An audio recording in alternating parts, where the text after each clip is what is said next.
اچھا حضرت، وصف صحابیت اگر دیکھا جائے، اس شرف کو، اس اعزاز کو، اس آنر کو، بہت بڑا آنر ہے، بڑا مرتبہ، اعلیٰ مرتبہ ہے، اس حوالے سے کیا آپ فرمائیے گا کہ وصف صحابیت جو ہے وہ از خود ایک کتنا بڑا مرتبہ ہے؟ بسم اللہ الرحمن الرحیم، اللہم صلی علی سیدنا و مولانا محمد وعلی آلہ و اصحابہ وبارک وسلم۔ بہت بہت شکریہ رئیس بھائی، اور آج ہماری خوش نصیبی ہے کہ ہم حضور نبی کریم علیہ السلام کی صحابہ کرام کے اوصاف پر مبارک ہستیوں پر تذکرہ کر رہے ہیں، مبارک ہستیوں کی بات کر رہے ہیں۔ سبحان اللہ۔ اچھا، یہ صاحب کہتے ہیں ساتھی کو، ساتھی، اور اصحاب، صحابہ، جمع ہے۔ صحابہ، یہ تمام کی تمام جمع ہے۔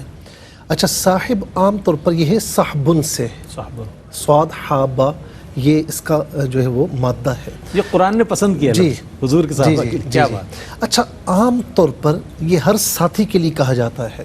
اچھا، عام شخص بھی کہہ سکتا ہے میرا صحابی ہے؟ میں بات میں جو ہے نا وہ درمیان میں سے لے رہے ہیں، جی جی، بات مکمل ہو جائے۔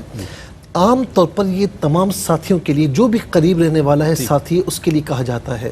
لیکن قربان جائیے، حضور نبی کریم صلی اللہ تعالیٰ علیہ وسلم کے ساتھیوں پر، غلاموں پر ایسا فٹ آ گیا، اب کسی اور کو صحابی نہیں کہا جاتا۔ یہ منصب ہی نہیں ہے کسی کا، جی، یہ منصب نہیں، یہ منصب نہیں ہے۔ اچھا، یہ بات دیکھیں، عام طور پر صحابی اسے کہتے ہیں کہ جس نے ایمان کی حالت میں حضور نبی کریم علیہ السلام کو دیکھا اور ایمان کی حالت میں رخصت ہوا۔ اچھا، اب صحبت اگرچہ ایک لمحہ ملی، وہ صحابی کہلائے گا، ٹھیک ہے۔ اچھا، پھر دوسری بات، اس میں عمل کا ہونا بھی شرط نہیں ہے، عمل کا ہونا شرط نہیں ہے، وہ اس اعتبار سے کہ ایک شخص حضور نبی کریم علیہ السلام کی خدمت میں حاضر ہوئے اور غیر مسلم تھے، کہا کہ یا رسول اللہ، اگر میں جہاد میں شریک ہو جاؤں، اسلام لے آؤں، جہاد میں شریک ہو جاؤں، مارا جاؤں، تو کیا مجھے جنت ملے گی؟ اللہ، فرمایا کیوں نہیں ملے گی؟ سبحان اللہ۔ اچھا، اس کے بعد اس نے کبھی نماز نہیں پڑھی، کبھی روزہ نہیں رکھا، کوئی عمل نہیں کیا، کہ حالت کفر تھا۔ حالت کفر میں اسلام کی طرف آیا، اسلام لانے کے بعد سیدھا گیا جہاد میں، اور وہاں پر جا کر شہید ہو گئے۔ اللہ کے پیارے محبوب علیہ السلام نے فرمایا کہ کتنا خوش نصیب ہے کہ بغیر اعمال کی نہ نماز، نہ روزہ، نہ حج، نہ زکوٰۃ، جنت ہی جنت۔ یہ صحابیت اتنا بڑا شرف ہے۔ اچھا، جتنے رسول، جتنے انبیاء گزرے، کسی کے ساتھیوں کو صحابی نہیں کہا گیا، ٹھیک ہے۔ اچھا، عیسیٰ علیہ السلام کے ساتھ بھی جو تھے انہیں حواریین یا حواریون کہا گیا، اور اس کا مفرد حواری، ٹھیک ہے نا۔ اچھا، حواری عام طور پر کہتے ہیں دھوبی کو، چونکہ وہ دھوبی تھے اسی لیے حواری کہا گیا۔ اور اب اس کے بعد عیسیٰ علیہ السلام کے ساتھیوں کی جب بات آتی ہے تو حواریین کا ذکر آتا ہے، لیکن صحابہ کا ذکر وہاں نہیں آتا۔ صحابہ فقط وہ ہیں جو حضور نبی کریم صلی اللہ علیہ وسلم کے جانثار ساتھی ہیں۔ اچھا، ہم عام طور پر جب کسی کے اخلاق بہت اچھا دیکھتے ہیں، اعلیٰ اخلاق کا حامل دیکھتے ہیں، اچھی عادات دیکھتے ہیں، تو پہلا سوال کیا ہوتا ہے؟ یار، اٹھتے بیٹھتے کس کے پاس ہو؟ کیا بات ہے صحابہ کی کہ اٹھتے بیٹھتے کس کے پاس ہو؟ جواب آتا ہے کہ مصطفیٰ صلی اللہ علیہ وسلم، جنہوں نے براہ راست اپنے پیارے محبوب کو دیکھا، براہ راست حضور نبی کریم علیہ السلام کے کلمات کو سنا، براہ راست حضور نبی کریم علیہ السلام کے اخلاق کو، آپ کی تعلیمات کو سیکھا، ان سے بڑھ کر خوش نصیبی اور کیا ہوگی؟ اچھا، اسی طریقے سے آپ یہ دیکھیں کہ بادشاہ ہرقل کے دربار میں جب مسلمانوں کا وفد گیا تو اس نے ایک بات پوچھی، یہ بتاؤ کہ تم جس کو نبی مانتے ہو، اس کے جو ساتھی ہیں ان کے ساتھ ان کا رویہ کیسا ہے؟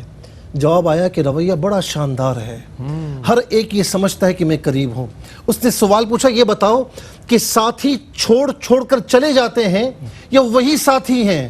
تو کہا کہ جو ایک مرتبہ آ جائے وہ دوبارہ کہیں جاتا نہیں ہے، اپنی جان قربان کرتے ہیں لیکن وہاں سے ہلتے نہیں ہیں، اپنا مال سب کچھ قربان کرتے ہیں، وہاں سے ہلتے نہیں ہیں۔ تو جواباً اس نے کہا کہ یہ جو علامتیں ہیں یہ تمام کی تمام علامتیں سچے نبی کی ہیں، کہ ان کے ساتھی ان کو چھوڑ کر نہیں جاتے۔ اور آخری بات میں یہاں پر کہوں گا، عروہ بن مسعود رضی اللہ تعالیٰ عنہ جب کفار کی جانب سے آئے تھے تو آ کر سارا دیکھا۔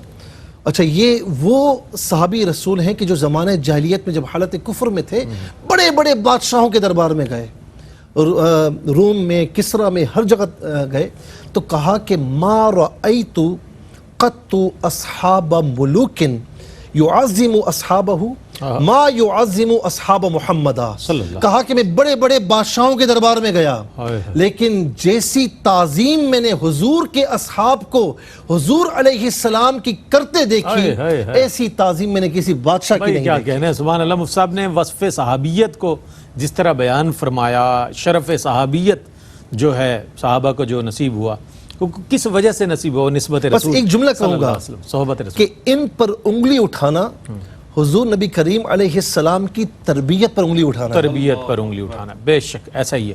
اور کیا خوبصورت بات ارشاد فرمائی کہ جو تعظیم، جو ادب اور جو سرکار علیہ السلام کی بارگاہ کے آداب ہیں، جس طرح قرآن نے وضع فرمائے ہیں سورہ بقرہ میں بھی اور دیگر مقامات پر، وہ قرآن کے جو احکامات ہیں وہ صحابہ اکرام رضوان اللہ تعالی علیہ مجمعین کی جماعت کرتی ہوئی نظر آتی ہے.